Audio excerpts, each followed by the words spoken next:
केवळ यांनाच नाही तर महाराष्ट्रातल्या प्रत्येक माणसाला असं वाटतं जे काही घडलंय ती सत्य परिस्थिती समोर यावी आणि त्या दृष्टिकोनातून तपास व्हावा.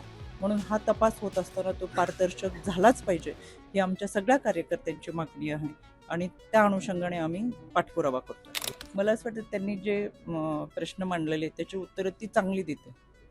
घटना घडल्यापासून पहिल्या दिवसापासून राष्ट्रवादी काँग्रेस पक्ष म्हणून असेल, एक सदस्य म्हणून असेल, आम्ही सर्वजण ही राज्याचे मुख्यमंत्री असतील, सन्माननीय पंतप्रधान असतील, त्याचबरोबर या विभागाचे मंत्री महोदय हे केंद्रात काम करतात ते असतील, या सगळ्यांकडे मागणी केलेली आहे आणि केवळ यांनाच नाही तर महाराष्ट्रातल्या प्रत्येक माणसाला असं वाटतं जे काही घडलंय ती सत्य परिस्थिती समोर यावी आणि त्या दृष्टिकोनातून तपास व्हावा.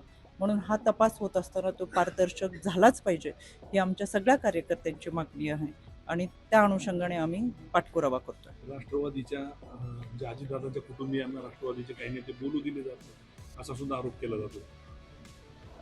मला असं वाटतं आरोप करणारे कोण इथे आधी पाहायला पाहिजे आणि आरोप जर अशा पद्धतीने चुकीचे करत असतील किंवा कोणती माध्यमांसमोर येणं ही एक चुकीची पद्धत आहे.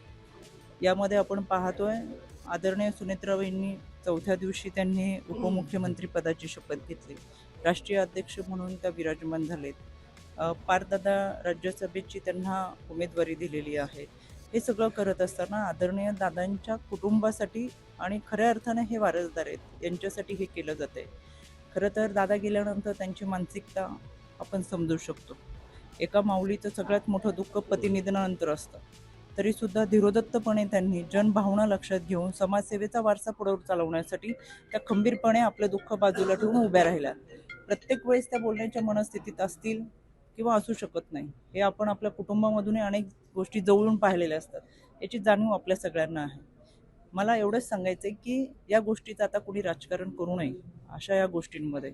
शेवटी वहिनींनी चौथ्या दिवशी घराबाहेर पडून ज्या पद्धतीने जबाबदारी पेलतात आहेत, खरं त्यांना उभारी देणं, त्यांच्याबरोबर उभं राहणं ही आपली भूमिका असली पाहिजे.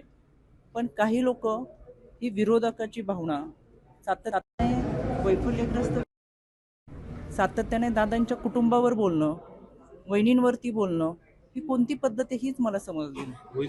त्याच्यामुळे जे कोणी करत असतील त्यांनी समजून घ्यावं आणि हे असं राजकारण बंद करावं.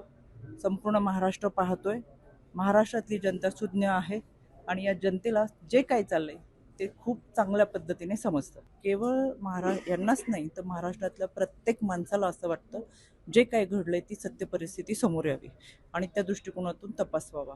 म्हणून हा तपास होत असताना तो पारदर्शक झालाच पाहिजे ही आमच्या सगळ्या कार्यकर्त्यांची मागणी आहे आणि त्या अनुषंगाने आम्ही पाठपुरावा करतोय.